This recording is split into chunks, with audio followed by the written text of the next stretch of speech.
Hi everybody, welcome to the Bottomline group of Alcoholics Anonymous. This is a closed meeting of Alcoholics Anonymous. We ask that you silence your cell phones, pagers, beepers, anything else that might make noise, and please refrain from cursing when you share. Could I please have 3 volunteers to clean up after the meeting? Thank you. Awesome. For those of you that are confused, we do have a big pot of coffee back there. It's not just in the little pots tonight. And this meeting is taped.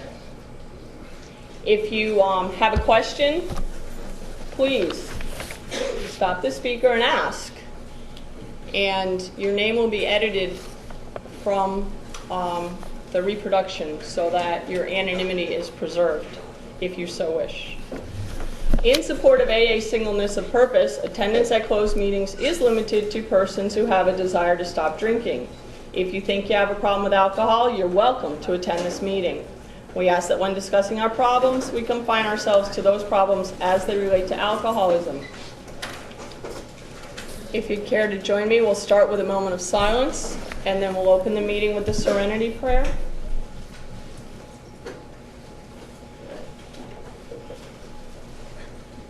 God, grant me the serenity to accept the things I cannot change, the courage to change the things I can, and the wisdom to know that difference. Amen. I'm an alcoholic. This is my home group, and my name is... I'm really glad to be here. Yeah.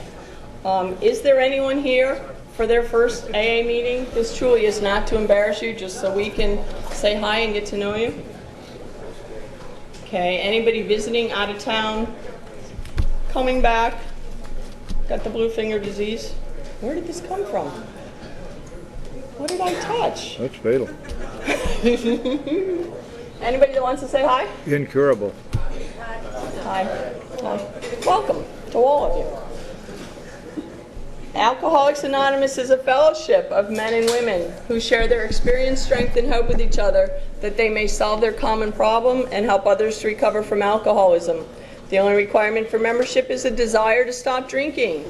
There are no dues or fees for AA membership. We are self-supporting through our own contributions. AA is not allied with any sect, denomination, politics, organization, or institution, does not wish to engage in any controversy, and neither endorses nor opposes any causes. Our primary purpose is to stay sober and help other alcoholics to achieve sobriety. And due to the nature of the format of this meeting is a little different, we're going to conduct all the business in the beginning, and then we'll turn it over so that the speaker can just speak till the end of the meeting. We did have a change in protocol, and it says I need to read the 12 traditions from the wall. So while we're passing the baskets, because we all need to support, self-support, you're the selves, in accordance with the 7th tradition. Who's sitting over there? Can you read the 12 traditions off the wall for us? Yeah. Thank you. I'm an alcoholic man. These are the 12 traditions. 1. Our common welfare should come first. Personal recovery depends upon AA unity. 2. For our group purpose, there is but one ultimate authority, a loving God as he may express himself in our group conscience. Our leaders are but trusted servants. They do not govern. 3. The only requirement for AA membership is a desire to stop drinking. 4. Each group should be autonomous except in matters affecting other groups or AA as a whole. 5. Each group has but one primary purpose, to carry its message to the alcoholic who still suffers. 6. An AA group ought never endorse, finance, or lend the AA name to any related facility or outside enterprise. These problems of money, property, and prestige divert us from our primary purpose. 7. Every AA group ought to be fully self-supporting, declining outside contributions. 8. Alcoholics Anonymous should remain forever non-professional, but our service centers may employ special workers. 9. AA as such ought never be organized, but we may create service boards or committees directly responsible to those they serve. 10. Alcoholics Anonymous has no opinion on outside issues. Hence, the AA name ought never be drawn into public controversy. 11. Our public relations policy is based on attraction rather than promotion.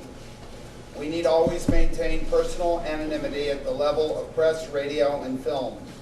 12. Anonymity is our spiritual foundation of all our traditions, ever reminding us to place principles before personality. Thank you. We have 58 meetings a week here. They're listed on the green chalkboard. You need 2 years of sobriety to chair a big book, step, or tradition, a year for 830, or beginners, and 6 months for the rest of the meetings. If you have that amount of time, truly, to give back and be committed to being a chairperson would be a wonderful thing for us here. Anniversary night is this coming Sunday. It starts at 7 o'clock. If you're celebrating a year or more, put your name on the board and we'll have a medallion and cake. Business meetings are the first Sunday of the month at 6:45. If you'd like to be a member of the Bottomline, sign your name in the book. You must be a member to vote on the motions. We are electing a new group chairperson. Our chairperson is not in very good health and has stepped down. A weekly cleaning party is held every Saturday at 1 o'clock. This is a rewarding opportunity for service. There are AA and non-AA related bulletin boards around the room for your information. Literature and the grapevines on the rack are for sale. Please pay the chairperson. Please keep the grounds clean. And remember to park between the white lines, not in the gravel or designated no parking areas. There's a temporary sponsor list on the back wall. Take a name off if you need a sponsor. Put your name on if you're willing to be a sponsor. Would all those who are looking for a sponsor please raise their hand? Everybody in this room has a sponsor?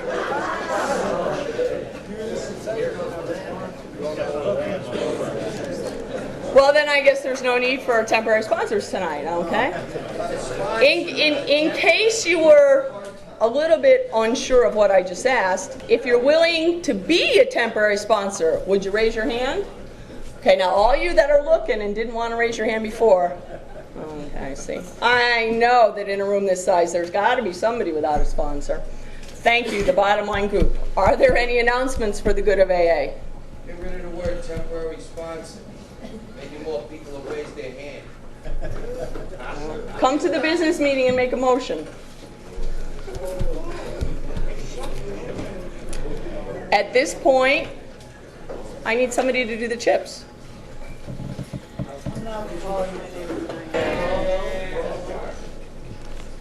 We have a chip system here, which denotes like the sobriety within the first year. Most important chip is the surrender chip, the white chip. Anybody want to pick up a white? Okay, everybody's sober. Hallelujah. After 30 days, we get aluminum. All right.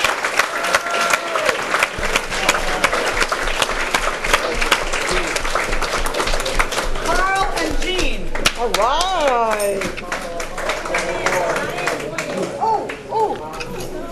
Come on. Yeah.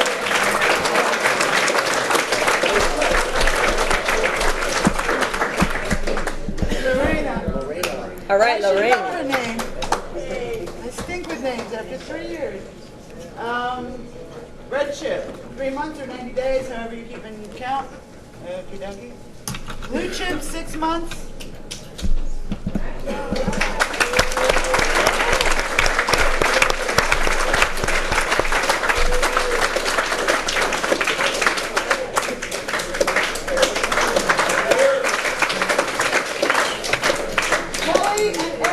All right. This is cool. And 9 months, purple. Almost.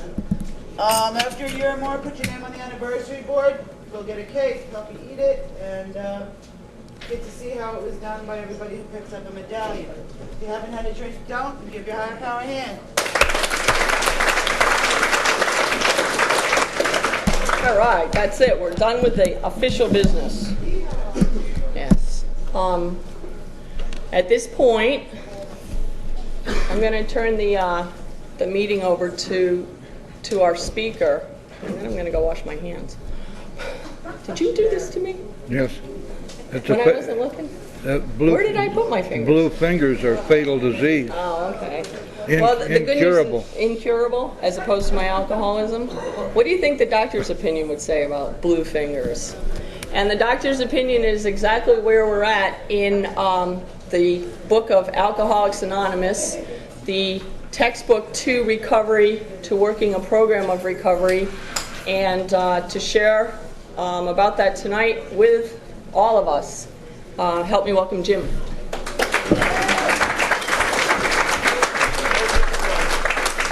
Hi everybody, my name is Jim. I'm an alcoholic. Member of the Stairway group of Alcoholics Anonymous. I'm extremely delighted to be here. We've been doing quite well together, you know. We've got a lot of people showing up here on a Thursday night. I'm absolutely thrilled by it. Speaking of doctors, you know that alcoholism is a disease of denial.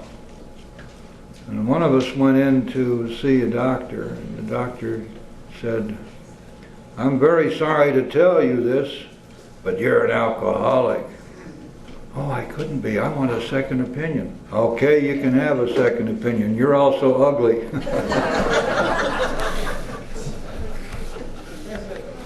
Okay.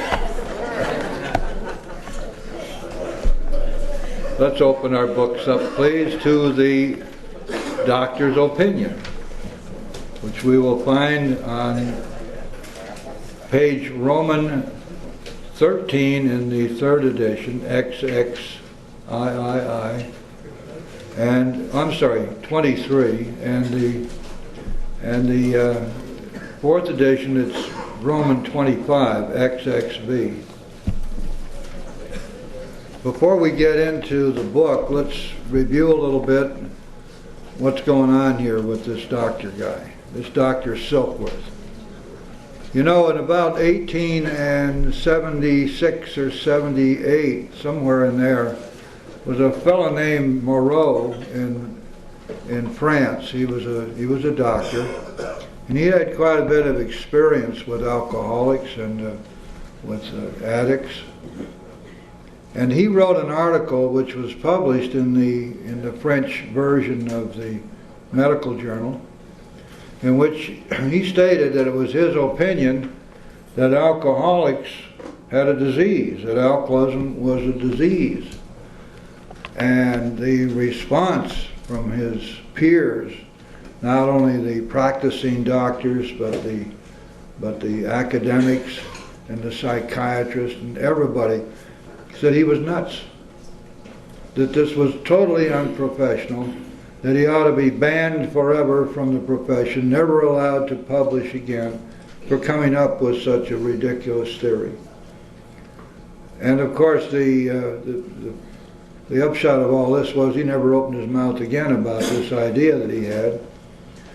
And it was true all the way from there until 1939, that as far as the medical profession is concerned and the psychiatric profession and all the people in between, that alcoholics and alcoholism was simply a function of a weak personality or a dissolute personality or a very bad person, but certainly was not in any sense medically recognized as being a disease. Now, Dr. Silkworth, since about 1920, had been the director of a hospital in New York City called Towns Hospital. And this hospital specialized in the treatment of alcoholics and addicts. That was what they did. They were very expensive, very exclusive, and this hospital was considered to be the most modern, the most progressive, and the most effective hospital for the treatment of alcoholism and drug addiction anywhere in the United States and perhaps in the world. And Dr. Silkworth was the leading luminary in that hospital. He was the director of that hospital. Now, he had accumulated within that hospital all of the best minds, the most skillful people, He had psychiatrists and psychologists who had national reputations. He had medical guys. He had first-class nursing staff. He had technicians. He had all of the equipment. And they practiced every known theory on how to get an alcoholic sober and keep him sober. For example, they used to have a treatment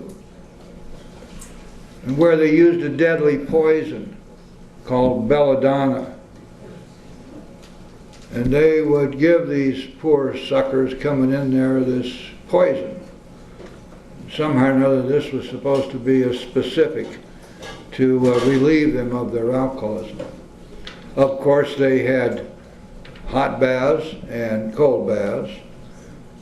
Some of the people were in straitjackets from time to time or tied down to their beds.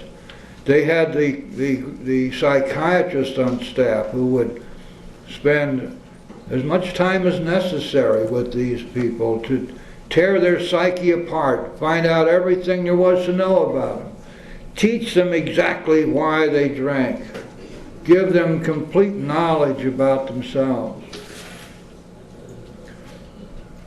And that didn't work either. And then you remember Pavlov's dogs? Pavlov was a Russian scientist who experimented with dogs, and what he did was he'd ring a bell and then he'd feed the dogs. And then he'd ring a bell and he'd feed the dogs, and they'd keep on doing this, and then finally he'd start to just ring the bell. And as soon as he rang the bell, the dogs would salivate. And so this became known as a Pavlovian response. In other words, this was a form of brainwashing. Well, this was decided to be precisely the way to get us to stop drinking. You see, if they made it so bad when we drank that we would learn not to drink. So they call this aversion therapy. There are still some places around today that do this ridiculous thing. Feed you something and then feed you booze, and you'd be sick as could be. Of course, this antabuse stuff is just a kind of an outtake on that. Antabuse is supposed to keep us from drinking because we'll be afraid of the consequences of drinking. Well, hell's bells, that never stopped an alcoholic from drinking. We want to drink, we'll drink right through that. So if I just about die from a heart attack and my blood pressure goes sky high, that's not half as bad as my hangovers. So drink right through the antabuse. That didn't work either. So here was Dr. Silkworth, and he got Bill Wilson as a patient for the first time, I believe it was in 1943. And Bill came in there, and they went through this whole series of treatments with Bill. And when Bill came out of there, he knew all about himself, and he knew why he drank, and he'd had aversion therapy, and they'd even given him a little poison here and there, and he wasn't going to drink anymore. And of course, as we know, he got drunk again. The next time Bill came back, which was in 1934, sometime in the spring of 1934, they did the same stuff on him again, and it still didn't work. And that was the time when Bill was leaving, they were checking him out of the hospital. Dr. Silkworth sat Bill and Lois down, and he said to them, if Bill doesn't stop drinking, he's going to die within a year. And there's nothing more we can do for him. As a matter of fact, most people didn't realize it, but Towns Hospital had a whole bunch of beds over here, and these were the chronics, the people they could not help. And all they could do was warehouse them for a while. And it was a good thing they did that, because these people became the cannon fodder for AA. These are the ones that we went to, and they walked out a free man, much to the absolute amazement of all of these professionals in that hospital. So anyway, here was Dr. Silkworth, who had had all of this experience. And when Bill came back in for the third time, and we were going to be studying that carefully, when we get into his story.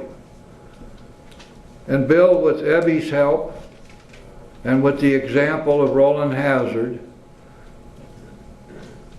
worked his steps while he was in that hospital.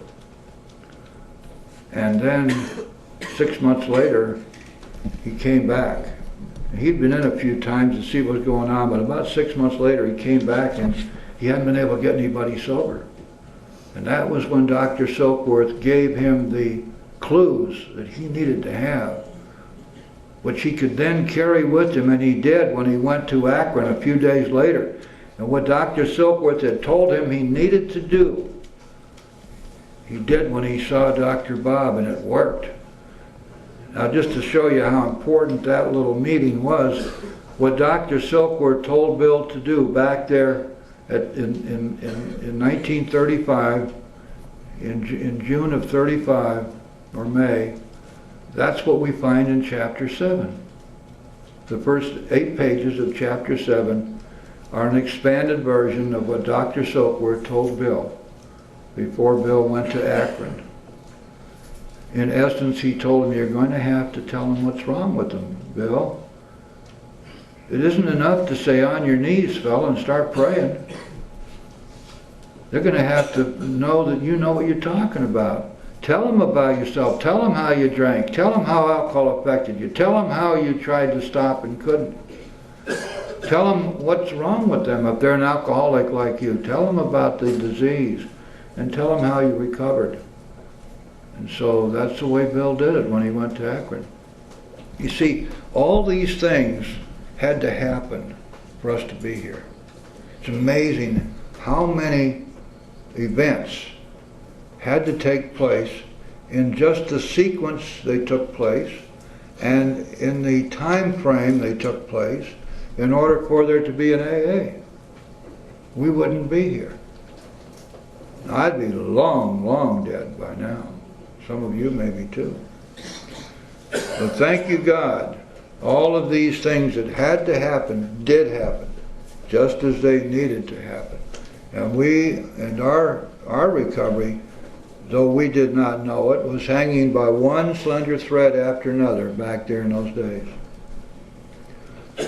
Now Bill was going into Dr. Silkworth's hospital after that, and he was bringing in the guys from the New York group, and they would go in and they had asked Silkworth or one of his aides for the worst case they had. And they'd go over to this worst case that had been given up on. The hospital couldn't do anything for them. They were hopeless. And they'd sit there and they'd talk to this guy, sometimes for hours. And Silkworth would see this going on. And at first maybe the guy would have nothing to do with him and he wouldn't even listen to him. Then suddenly he might begin to show some interest. Then they'd be back the next day and talking some more. And then he'd be back the next day and they're praying together. And a couple days longer, this hopeless, helpless case that Silkworth gave up on would get up and walk out of his hospital. A month later, he'd be back in there helping the next guy. Silkworth saw all this happening.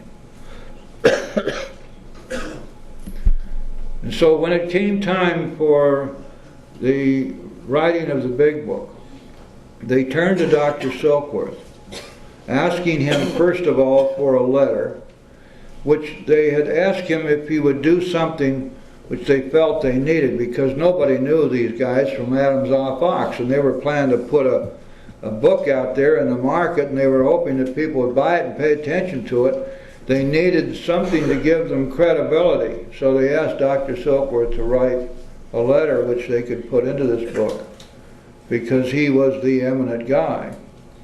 And plus the fact that by then he had fully expanded his ideas about alcoholism. He had come to believe without any doubt at all that he was dealing with a disease. So the first thing he did was he wrote him a letter. And that was so beautiful, and it seemed to be so important that then they asked him to write an opinion for them, to tell people about this disease and what it takes to recover from it. So therefore, in our big book, we have first the letter that he wrote, and then later, and next to it, we're going to find the opinion he wrote. These were two separate times. And it turns out that Dr. Silkworth's opinion was the total, complete, and single breakthrough in the field of, in the medical field of alcoholism. There's nobody else was willing to put their reputation on the line. In 1939, when he wrote this, until 1947, he stood alone. Gradually, there were people who were being weaned over to his point of view, but in 1947, the American Medical Association finally gave up and said, he's right. This is a disease.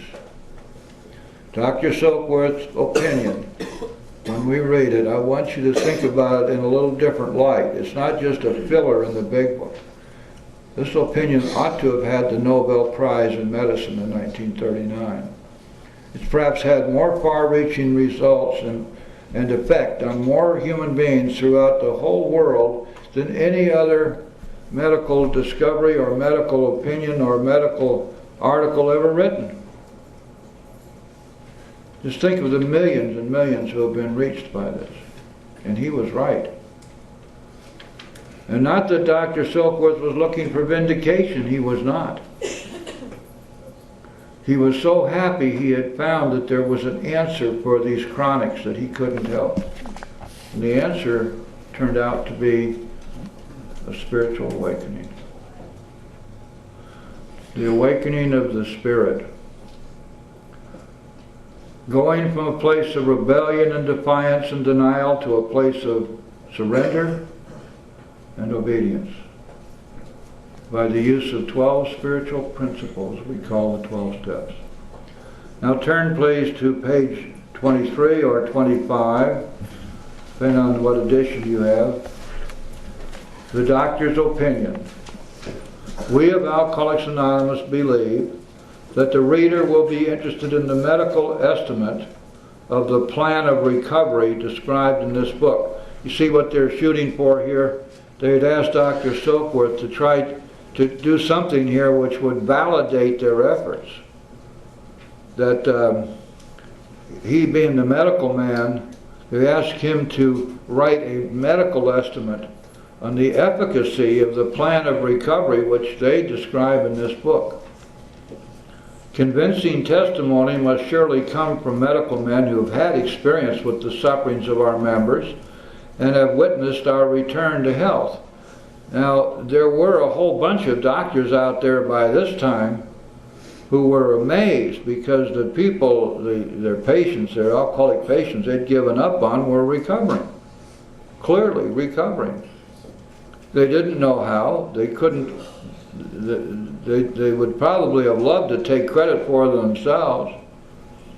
Equally, there were a whole bunch of ecclesiastics out there who were likewise seeing recoveries within their congregations, whereas before nobody was recovering. And so they were coming to understand that something was going on here beyond what they knew. A well-known doctor, chief physician at a nationally prominent hospital, specializing in alcoholic and drug addiction, gave Alcoholics Anonymous this letter. He is, of course, speaking there of Dr. Silkworth. To whom it may concern, I have specialized in the treatment of alcoholism for many years. In late 1934, I attended a patient who, though he had been a competent businessman of good earning capacity, was an alcoholic of a type I had come to regard as hopeless. In the course of his third treatment, he acquired certain ideas concerning possible means of recovery. Now, when Dr. Silkworth, this was a little bit pompous of him, I must say, because what really had happened was that Bill had gone into that hospital to detox. And he wasn't seeking any more treatment from the hospital. He was working with Evie then, and it was being called upon by that time by members of the Oxford group, including Roland Hazard, so he was on a different course. But we can excuse Dr. Silkworth for taking some credit here, I think. That Bill was in the course of his third treatment. Now we're going to find that reported, by the way, if you're keeping score, on page 13, Arabic 13, it's in Bill's story. As part of his rehabilitation, ha ha ha, come on, Silkworth.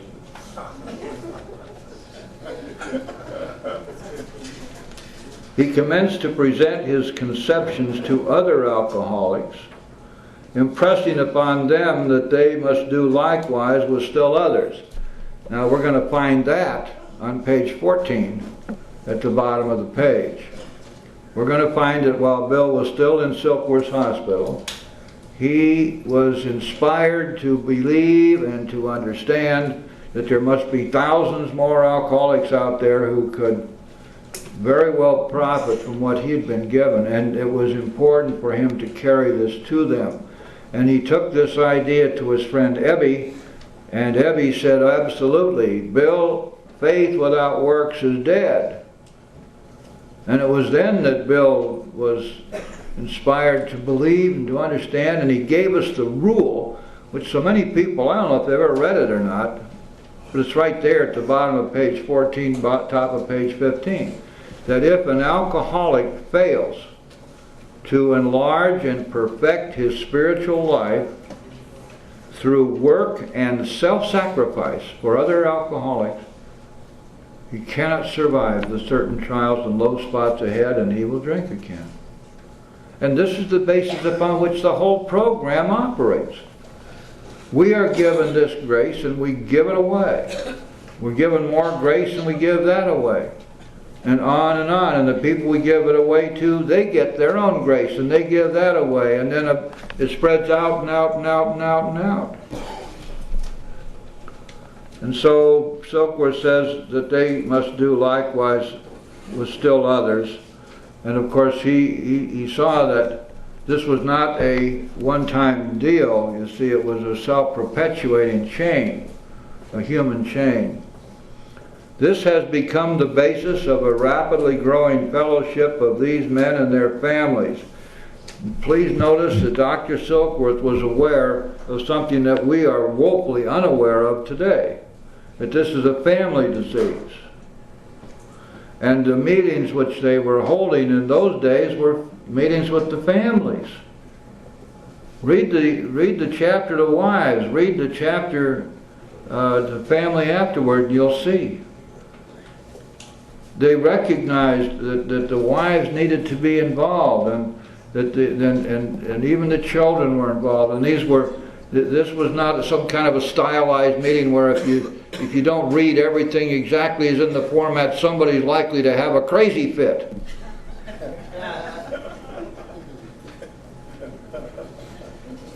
They met in people's homes and they served the coffee and cake. And they helped each other, and this meeting could go on as long as they wanted to. And the families were there. So it's a growing fellowship of these men and their families. What do you suppose would happen if they were transported to today and every meeting was a closed meeting and they were told, your wife can't be here, your husband can't be here, they're not a member, they're not alcoholics, you can't have them in this meeting? What do you suppose would have happened? Sometimes I think we get so damned foolish. You know what the big book says? Bear with me on this. It says, the world of the Spirit is broad, roomy, all-inclusive. It says it is open, we believe, to all. Why don't we just understand that? What in the world are we doing trying to keep all this stuff hidden to ourselves? What is it that gives us the right to take spiritual principles, which have been around since man has existed in a sense, in a sentient phase where we're able to comprehend anything or write it down?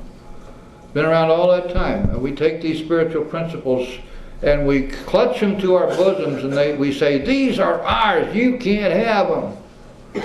Don't you come anywhere near our meetings, you non-alcoholics.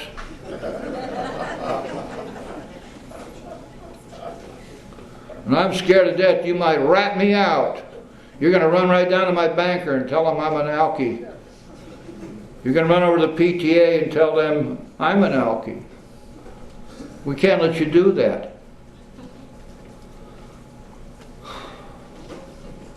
I don't mind drawing a line at somebody who comes in here with a pad and pencil and is trying to get their master's degree in psych. I can see drawing a line there, but why in the world do we exclude our families? How can that possibly be justified? Anyway, that's enough. I'm sorry, I editorialize all the time, but you guys are getting used to it now. He says, I personally know scores of cases who were the type with whom other methods had failed completely. And boy, he's not kidding. Those scores of cases were right in his hospital. Can you imagine how frustrating it must have been? And he talks about that in his opinion, you know. How frustrating it must have been to have all these modern facilities and all this high-paid staff, all of the most modern equipment, and yet they couldn't get these people sober. And they knew that the only people that they could really help were the ones who hadn't gone too far yet. And generally speaking, these were going to be people who just drank too much, but could stop or moderate on their own given sufficient reason. They couldn't touch us. We were impervious to the human solution. Still are.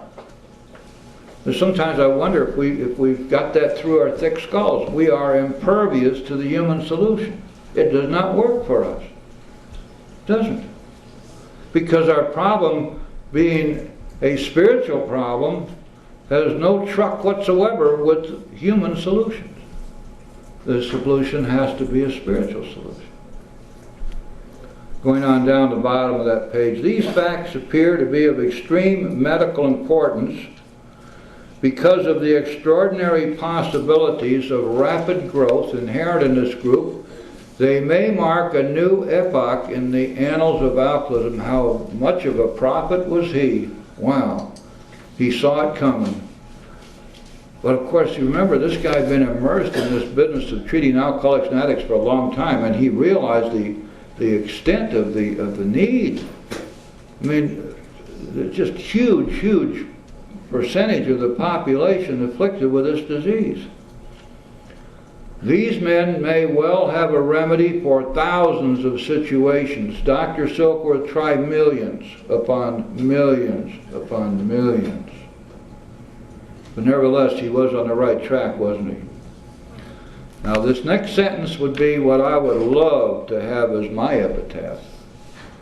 I don't know, maybe I can convince some of you to make sure I get it. You may rely absolutely on anything they say about themselves. Boy, oh boy. Now you see what he's doing here, guys. Since this book was written as the adventures, the experience of the people who wrote it, remember back in the board of the first edition, to show other alcoholics precisely how we have recovered is the main purpose of this volume. And now Dr. Silkworth is saying, read this and understand that whatever they say about themselves, that this is what they did and this is what happened when they did it, you can believe it implicitly and explicitly. You can believe anything they say about themselves. This was the imprimatur these guys needed, and they loved it. But after this letter came, they got together and they said, whoa, this guy's, he's good. Maybe we can get some more juice out of him. Let's see what we can do. So here's what they did. The physician who at our request gave us this letter has been kind enough to enlarge upon his views in another statement which follows. In this statement he confirms what we who have suffered alcoholic torture must believe, that the body of the alcoholic is quite as abnormal as his mind. Now, it's pretty obvious that we're nuts, but the medical guy says your body is just as screwed up as your mind is. You are abnormal. You do not fit in with the general population. It did not satisfy us to be told that we could not control our drinking just because we were maladjusted to life, that we were in full flight from reality, or we were outright mental defectives. I hate to tell you, but you're an alcoholic. Let me have a second opinion. You're also ugly.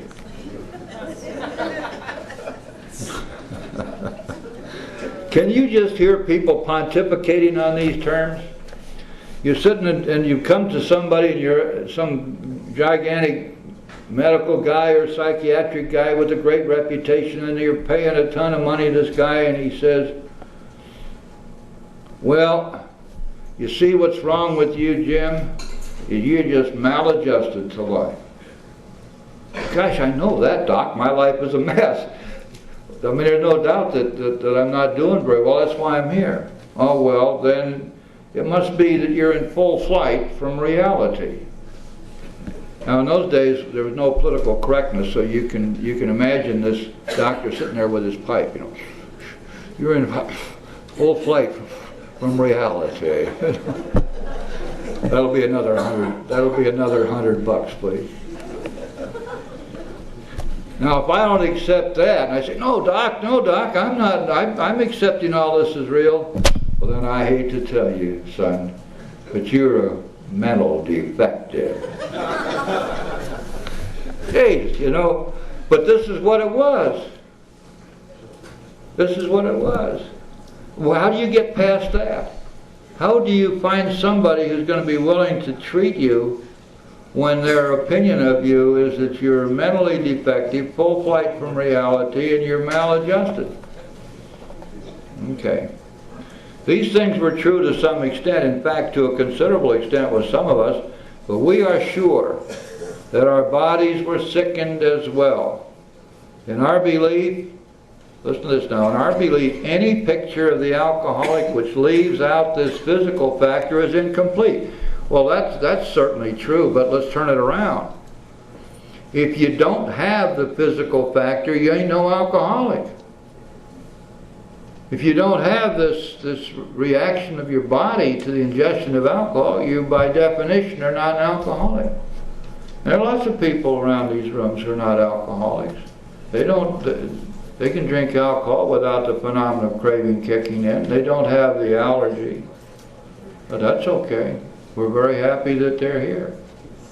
Very happy. They have a desire to stop drinking. That's the only requirement. These are the people Dr. Silkworth was able to help. The doctor's theory that we have an allergy to alcohol interests us. As laymen, our opinion as to its soundness may of course mean little. But as ex-problem drinkers, we can say that his explanation makes good sense. It explains many things for which we cannot otherwise account. Now we all know that's true too for us. Though we work out our solution on the spiritual as well as an altruistic plane, we favor hospitalization for the alcoholic who is very jittery or befogged. More than often than not, it is imperative that a man's brain be cleared before he's approached, as he has then a better chance of understanding and accepting what we have to offer. And how many times have you seen some poor drunk walk in your rooms and he's all befogged, and not only is he shaky, and he's just had his last drink about 30 seconds ago, and everybody descends upon him, we're going to help him. Wow. You know, it is literally impossible, because there's no way we can get through that fog. Now, we may be able to help him find a place to bed down. We may be able to get him to the hospital if he needs it for detox. We used to try to find a place for them on the couch if we could. A lot of places in this country have Alano clubs that don't have here. You're open 24 hours and have a couple or 3 couches, and we'd take a guy in there and put him on the couch and sit with him for 2 or 3 days if necessary. Don't do that much anymore because at least in cities there's detox places all around. You know why there's so many detox places? You ever stop to think about it? You know how much they get for detox? You'd like to guess?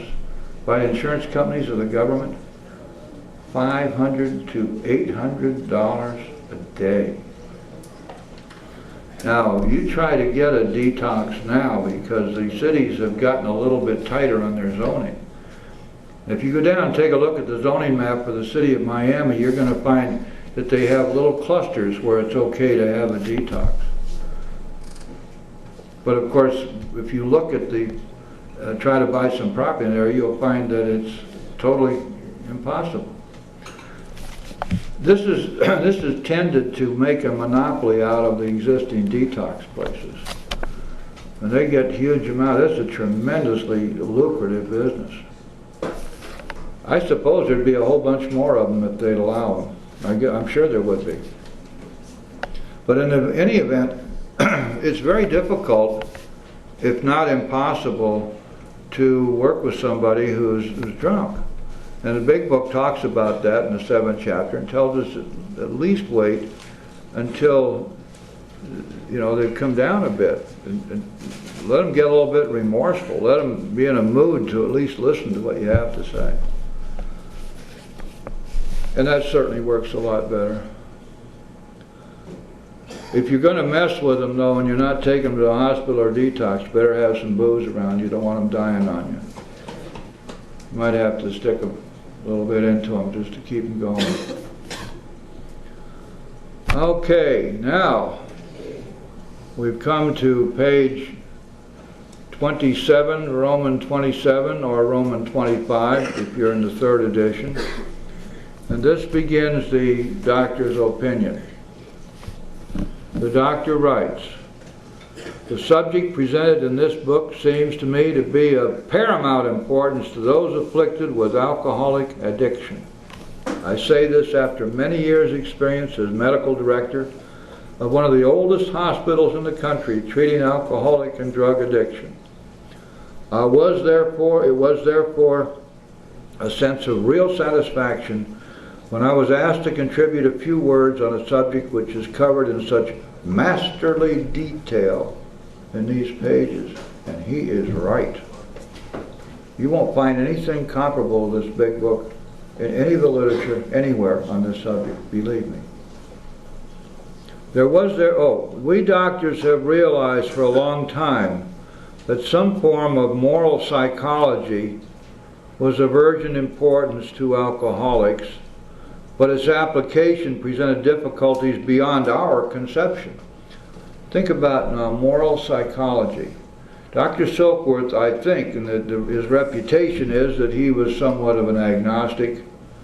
He certainly was not heavily involved in any kind of religious stuff. So he wanted to give a name to what he saw was going on in his own hospital, and so he called it moral psychology. Now, this is a very interesting tandem, isn't it?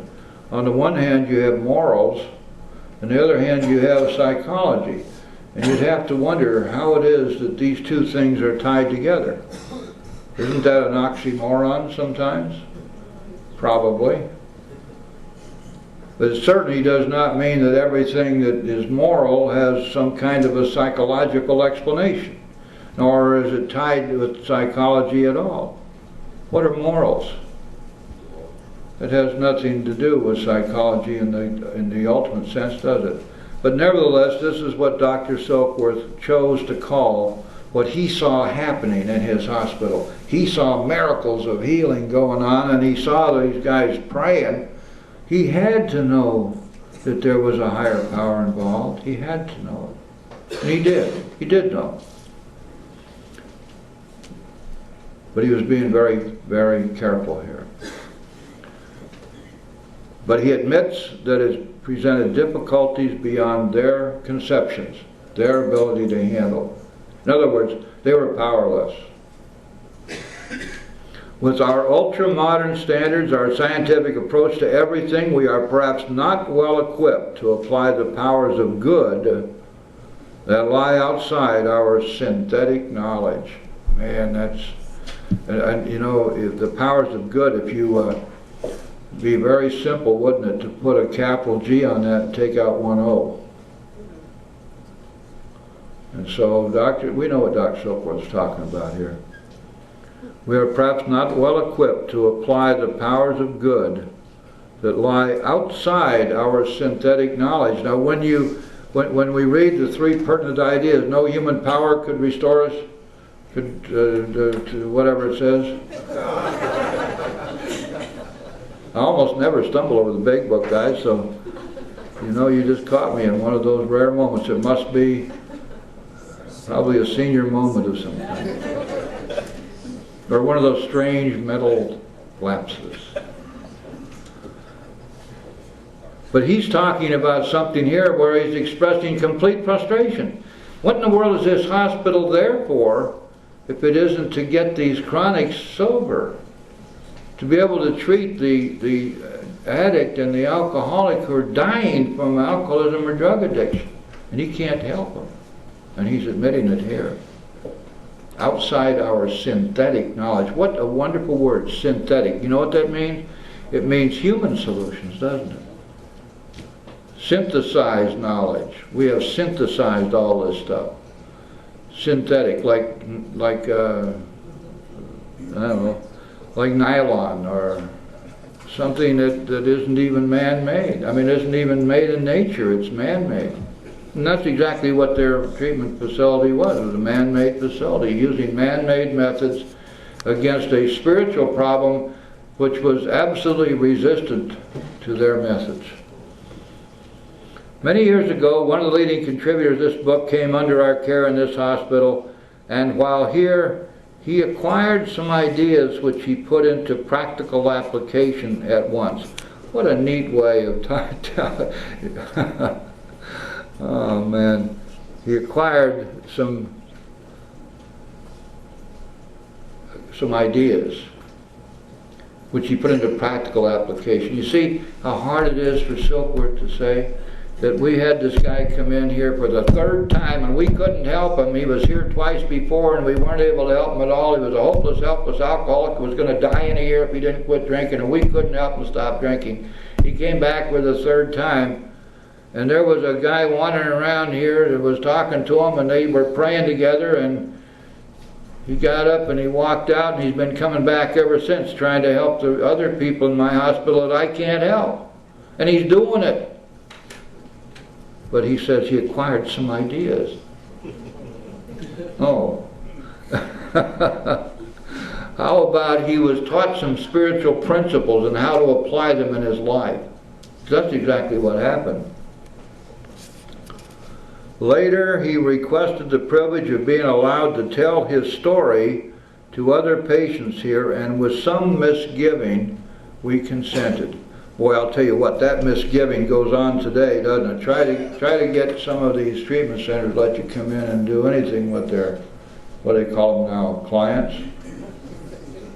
Zombies?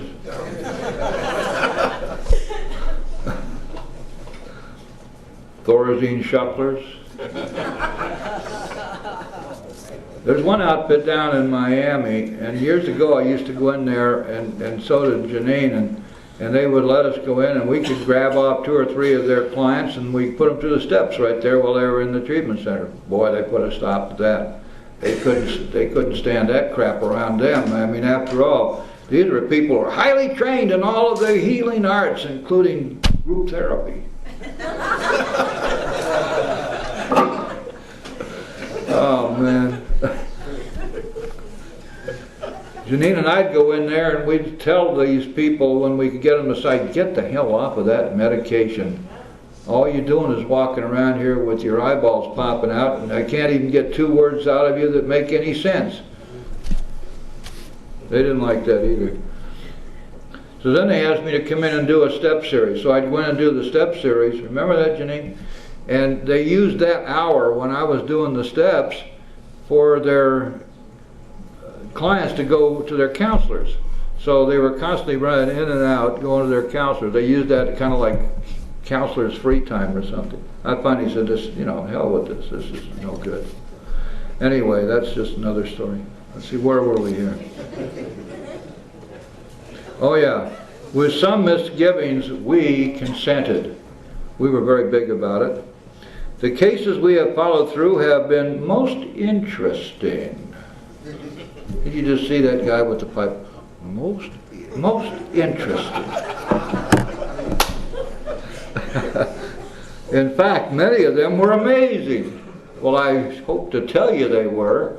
People they'd given up on, consigned to the scrap heap of life, who were dead ducks from the word go, and they were walking out, bright-eyed and bushy-tailed, and coming back a month later saying, "Hey, Doc, everything's just great. Give me another one of your hard cases. I want to work with them." How do you explain that?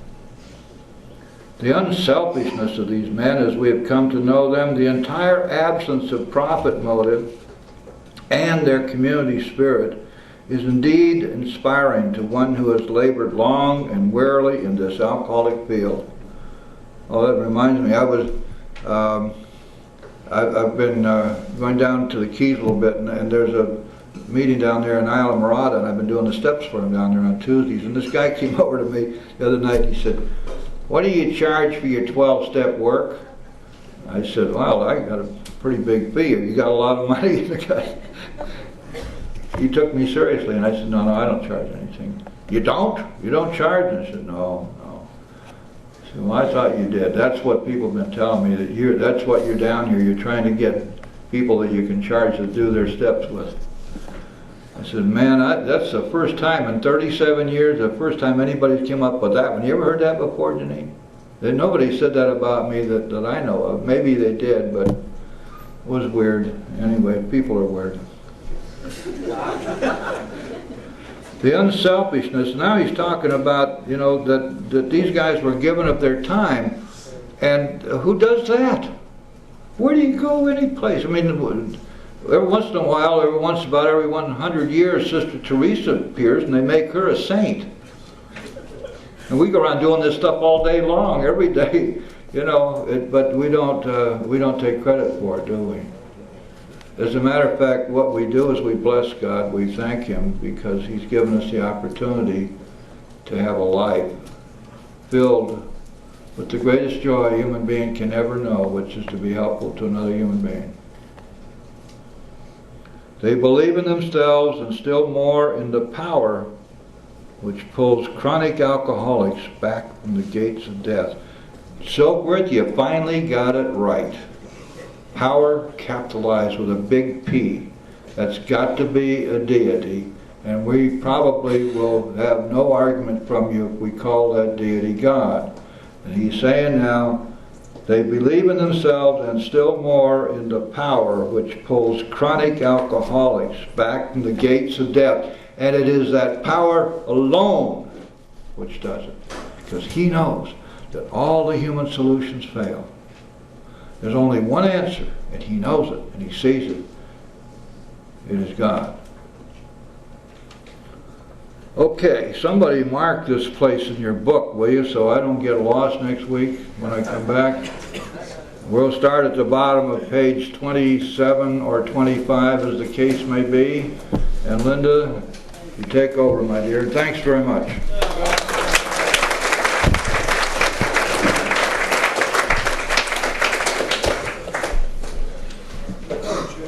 Wow. You I still got it. Oh. But I lived through the meeting. Yeah, well, And I didn't drink. it's a slow-acting poison. Come on. Okay. Call belladonna. Does that mean I'll do the Thorazine shuffle too? Anybody that missed the basket when it was passed at the beginning of the meeting, we'll leave it up here. And gosh, I guess we'll be most of the way into the doctor's opinion. Come back next week. Bring your big book, a friend, a highlighter. And our 12th tradition states that anonymity is the spiritual foundation of all our traditions, ever reminding us to place principles before personalities. We're going to close this meeting with the Lord's Prayer, and after that you're going to push in your chairs and pick up your coffee cups and make room for prayer night. Because my mom's still not here to clean up after you guys. And those big books need to come back. Don't bug them now, they're all right.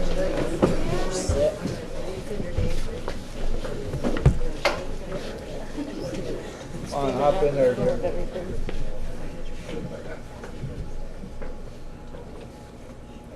Our Father, Our Father, who art in heaven, hallowed be thy name. Thy kingdom come, thy will be done, on earth as it is in heaven. Give us this day our daily bread, and forgive us our trespasses, as we forgive those who trespass against us. And lead us not into temptation, but deliver us from evil. For thine is the kingdom, the power, and the glory, forever and ever. Amen. Keep coming back for worse and worse. Yes, sir. I can just see that old doctor with the pipe in his mouth. If they ever do a movie, it's a perfect. Thanks for sharing. I enjoyed the meeting. Thank you very much. This is my Oh, wonderful. That's excellent. Very Miss excellent. Beverly, it is so nice to see you.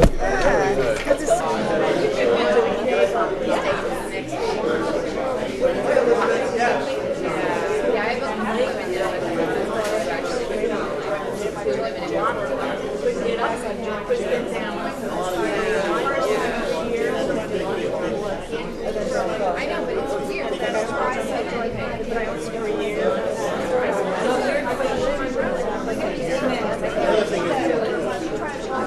No, I was going to say.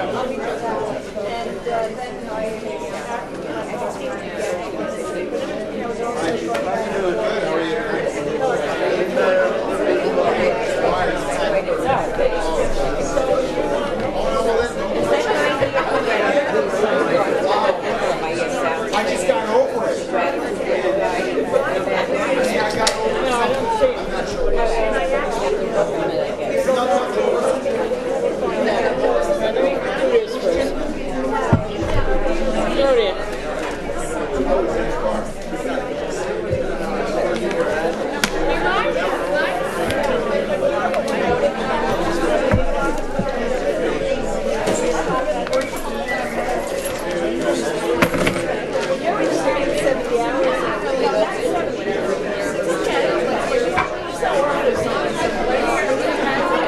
I made a big pot of coffee again.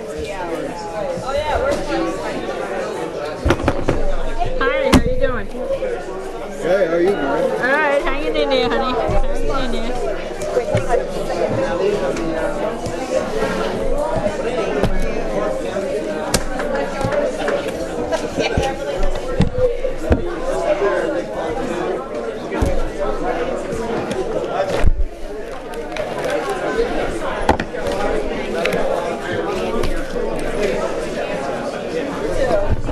Hey, Miss Marion.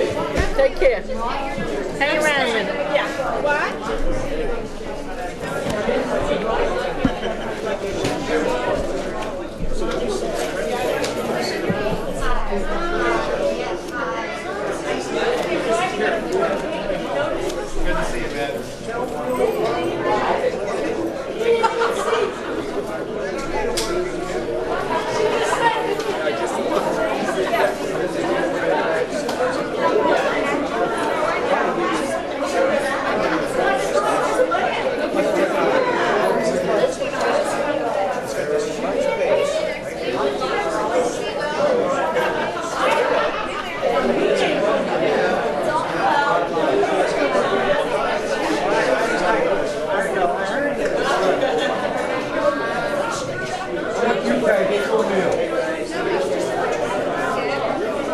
$5, I get dessert, I get everything.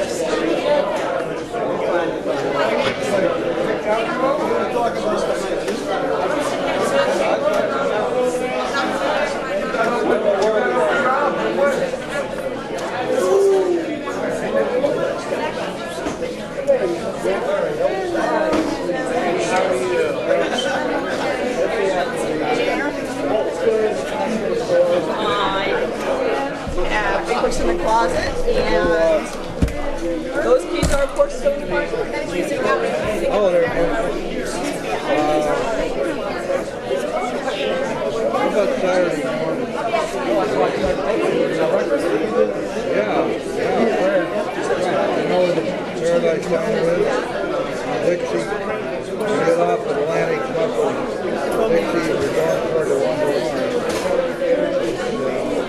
Going south on Dixie from Atlantic? Yeah, Paradise Diner there? Paradise Diner. Okay, you have a meeting there, don't you? Saturday? Oh, meeting at 101. Yeah. Yeah. So do you want to do it before that? AA meeting.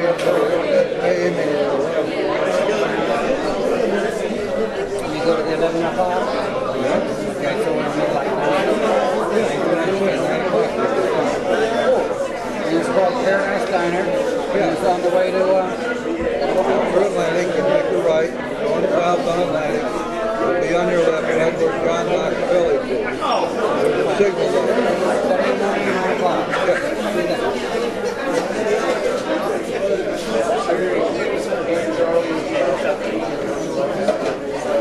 Good evening, Jim. Bob. Hello. Nice to see you. How you doing tonight? All right. How about you? Good, good. Ready to hear the transcription of the doctor's opinion. Oh, we're doing tonight. Real transcriptions. I don't know where we are. Yeah, you're starting doctor's opinion. Oh, okay. Yeah, I'm excited. I know it's loaded with information.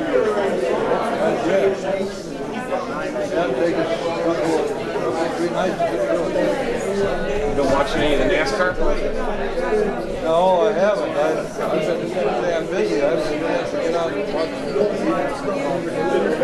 It's getting pretty exciting. Got a rookie, 6 points out of first place for the Winston Cup Championship, Jimmy Johnson. Hearing about him on the radio. It's getting really fun. He won last week. Tony Stewart's in third. Mark Martin's in second, or Mark Martin's in first.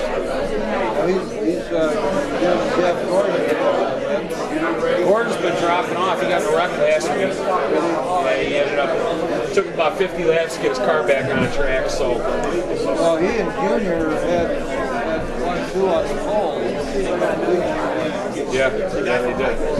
Gordon just won 2 in a row about a month ago. It's neat. I'm gonna go to the last race in Miami. The last race of the season's here. I'd love to listen to it. Might be a points thing in the last race, which would be really neat. Don't get to see that too often. They're running start cars down there. Are they? Yeah, they are on a card. I don't know when, but IRL season's over. Coming up, I think, before The kart guys are before. I'd like to know the date on that. I might go over and see that too. Yeah, Sam Hornish took the IRL championship this year. I'm looking for Sarah Fisher to get her first one. Yeah, this is her second or third full year.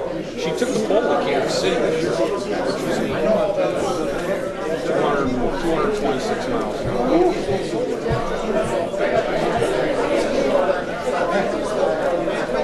It's pretty exciting.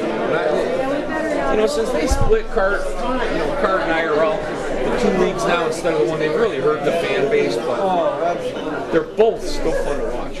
Oh, yeah. They can't fill a stadium, except the Indy 500. That's it. I'm going to get some coffee, Jim.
It took me a long time to make it.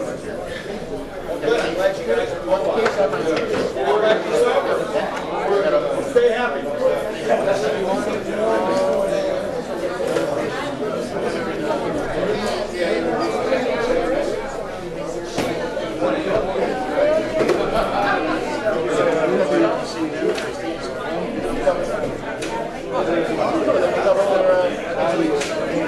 Remind me that.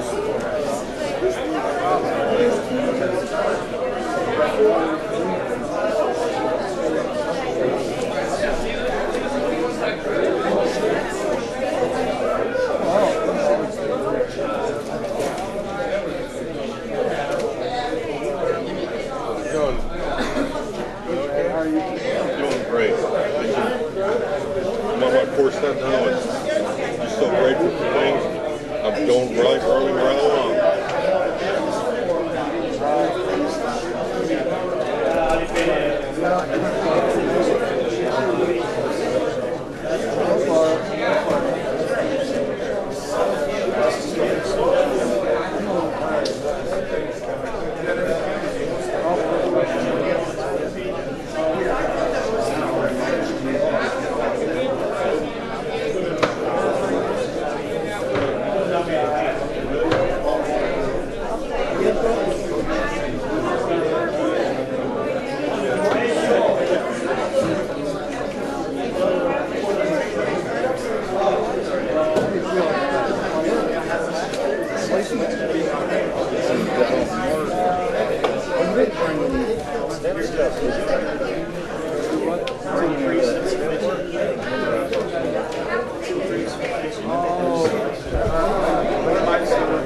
Hey, oh, she so much trash the thing.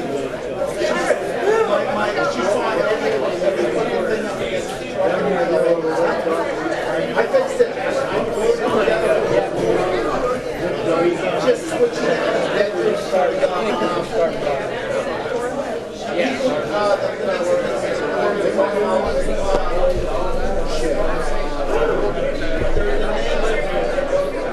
She's pretty. The girl is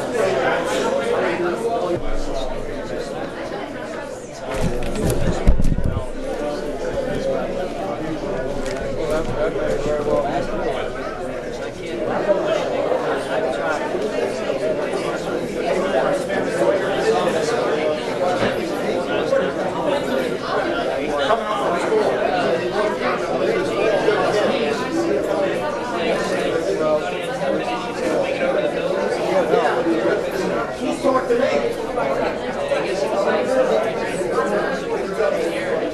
What?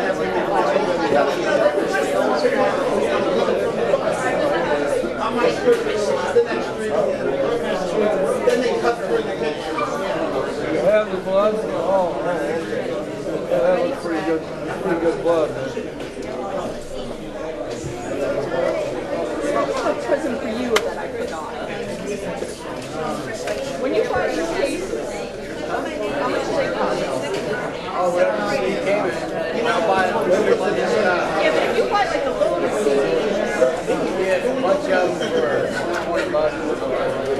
because I found at Big Lots, I found doubles, 5 doubles for approximately $1. It's such a good alcohol shop.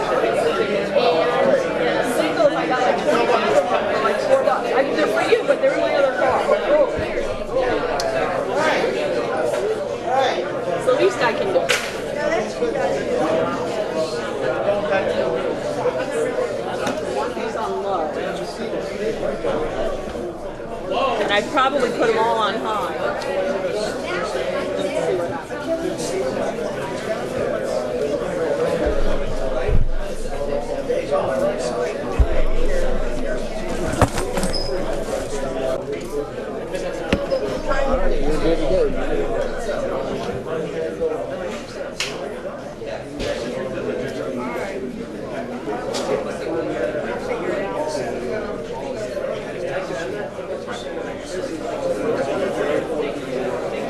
I gotta ask you, did you ever have one of the Cobras? What? Did you ever have one of the Cobras or drive them? And during that period? I not only had a 289 and a 427, but I raced them. Oh, you raced them too? Sure. Oh, you were a racer also. You bet. You know, I love Cobras. That's the greatest sports car ever built. I have a 78 383 Stroker Camaro. You know, I love cars. You know, Oh, yeah, the car me nut. too. Oh, but the Cobra, man. Oh, jeez. That 427 was 0 to And the real Cobra, you know, the knockoffs, some of them are okay. Oh, they're pretty. They're pretty, and they're okay, some of them. But I mean, there's a couple of craftsmen that do a good job on them. But God, the There's original. nothing like that Carol, AC oh, I chassis. know. Yeah. Wow, that must have been a thrilling time. But anyway, I'm going to tell my girlfriend insisted that I ask you about that. He had a 289 and a 427 original and raced them. Yes. You like those cars, huh? I sold my 427 to Mort Saul. To who? Mort Saul. Really? It was a beast. I had the third one off the line. First time I put in a corner, it didn't go around the corner, it just went sideways. Shelby Cobras. The only thing it would do is go fast forward. I'm a car guy. I've been a car guy all my life. I got a 383 Stroker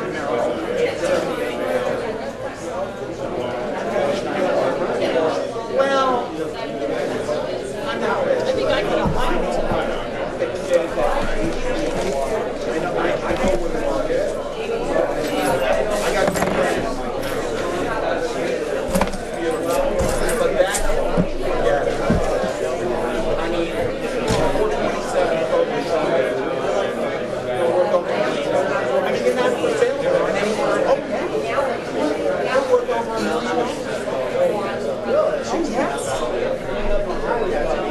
yeah, but it's not an original one. It's a knockoff. Are we in business, kid? What business would you like? Oh, monkey business, if you Monkey don't mind. business it is. Well, you ask how. If you don't mind. You'll see, it's a reproduction. See if I can do this without touching it.